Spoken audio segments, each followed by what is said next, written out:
He hadn't held a woman in 12 long years. And now, the first one to collapse in his arms was nearly destroyed. James Coulter didn't expect much out of life anymore. He lived quietly, alone in the dry Arizona hills, surrounded by silence, dust, and memories too heavy to speak of. He had a cabin, an old gun, and regrets older than the trees outside his door. But that day, something shifted. She came stumbling out of the tree line like death itself chased her, barefoot, filthy, barely wrapped in a torn piece of white cloth that might have once been a dress or curtain. Her arms were scraped to the bone, lips split, and eyes hollow with horrors no person should ever see. She fell right in front of him. No cry, no name, just two trembling words as she clutched that ragged cloth to her chest. "Please don't." He froze. She wasn't bleeding much, but her whole body shook as if she'd crawled out of a fire. He took one slow step forward. She flinched but didn't move away. Then the cloth slipped slightly, and what he saw turned his stomach. Her back looked branded, burns, welts, twisted scars shaped into letters like someone had written ownership into her pain. James staggered back. It wasn't the blood. It wasn't the damage. It was the way she folded into herself as if she'd mastered the art of disappearing. And in that moment he saw Tennessee again. The war, the girl he couldn't save, the same haunted eyes staring through him. He'd walked away once.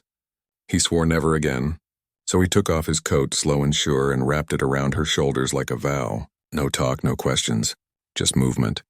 Then he lifted her gently and carried her away from the nightmare she'd escaped. For the first time in years, he felt something stir inside, something close to life. He thought the worst was over. But the truth was the storm hadn't even begun. The cabin was warm, though the night air still carried a bite. Not freezing, but after what she'd endured, even a soft breeze must have felt like frost. He laid her on the cot by the back wall. She said nothing. Didn't try to hide herself, only curled up tight, gripping his coat as though it were sewn from safety itself. James didn't press her. He didn't know where to begin. So he did what men like him do when words can't fix a thing. He built a fire, not for heat but for sound. The crackle gave the cabin a heartbeat. She barely moved, eyes darting toward the door as if expecting someone to break it down. Every creak, every gust of wind made her flinch. He made coffee, bitter, old, black. It kept his hands busy. He sat at the table pretending to watch the fire while sneaking glances her way. Still breathing, still silent, but the way she clung to that coat told him she hadn't given up yet. Later that night, she stirred, turned her head. Their eyes met just for a second. No words, only the faintest flicker of something human beneath all the pain. He nodded, the way a man nods when silence says enough. She looked away. By morning, she whispered her first word. "Water." He handed her a cup, steady, patient, careful. She drank quietly, then looked at him a heartbeat longer than before. That look didn't ask for help or gratitude. It said only one thing: "I'm still here." What James didn't know was this: that single word, that one sip, would start something no fire, no shotgun, no silence could stop.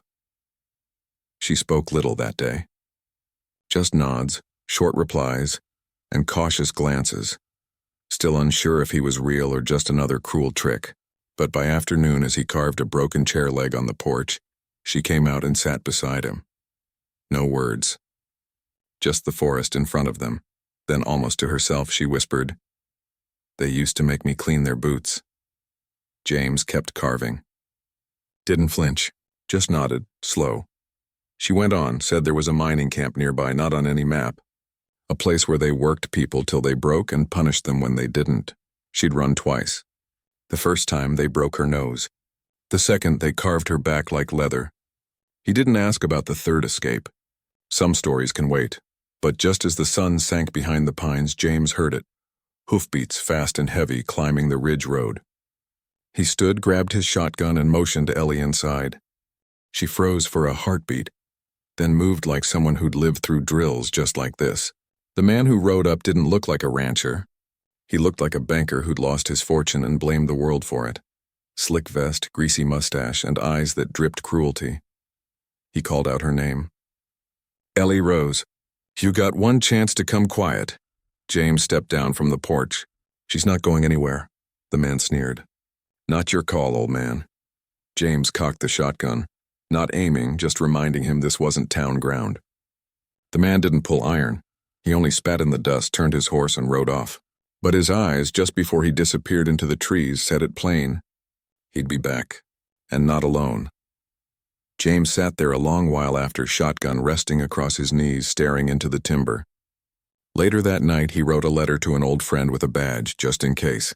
And if you're still listening, I reckon you're like James. You want to know what comes next. Trust me, you'll want to stay. The real fight hasn't even begun. 3 days passed. Quiet, but not peaceful. The kind of quiet that holds its breath. James kept close. Ellie could feel it. He didn't chop wood, didn't check traps, just cleaned that shotgun till it gleamed like a man waiting on a storm. Then it came. Late afternoon, the air went still.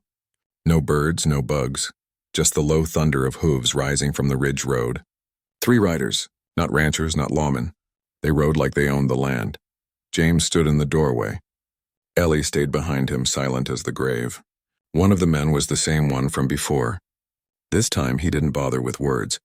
Step aside, old man. James didn't move. The second rider shifted, hand sliding toward his belt. James fired first. The blast tore through the air. The man cried out, hit the dirt, leg pouring blood. The other 2 froze. Didn't run, didn't move. Then a new voice came, steady, calm, worn like leather. I'd think real hard before your next mistake. From the tree line stepped a man with a badge on his chest, rifle slung easy. Abram Hale, James's old war brother, now sheriff of the whole damn territory. He met each outlaw's stare. This here's my ground now, and she's under my protection. The wounded one groaned. Another cursed. But none of them reached for steel again. They backed off slow, then vanished into the dust. Later, James asked how Abram knew. Abram just smiled. You send a note that smells like gunpowder and regret, I figure I ought to come. And if you think that was the end of it, you're wrong. Some stories don't end in gunfire. They just start there. When the dust finally settled, the cabin was quiet again, but not the same kind of quiet. Not heavy, not haunted. Just still, like a man could hear his own breath and not hate it. Ellie didn't hide anymore. She still jumped at loud sounds, still woke in the dark, sweating. But she sat at the table now, drank coffee slow, helped gather wood, asked about the stove. Small things. But small things mean something when you've crawled back from hell. James noticed. The way she looked out the window longer each morning. The way her laugh, barely a breath, found its way into the room again. He didn't know if he was fixing her or if she was fixing him. Maybe it didn't matter. One evening she brought in wildflowers, placed them by the window. He didn't comment, but the next day he swept the porch clean for the first time in years. They didn't name what was growing between them. Didn't need to. One night over stew and coffee, she asked, "You ever think some folks are put here not to save others, but to give them room to save themselves?" James didn't answer. Just nodded. Because if he spoke, the truth might have slipped out too raw, and that's how it went. 2 people, 1 cabin. A slow kind of healing that needed no permission. But here's the thing.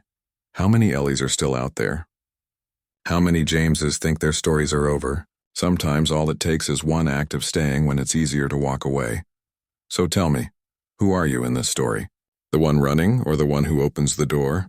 If it stirred something in you, share it. Let it sit. And if you want more tales like this, rough, real, and true, stick around. Out here in the West, stories don't end. They just keep riding.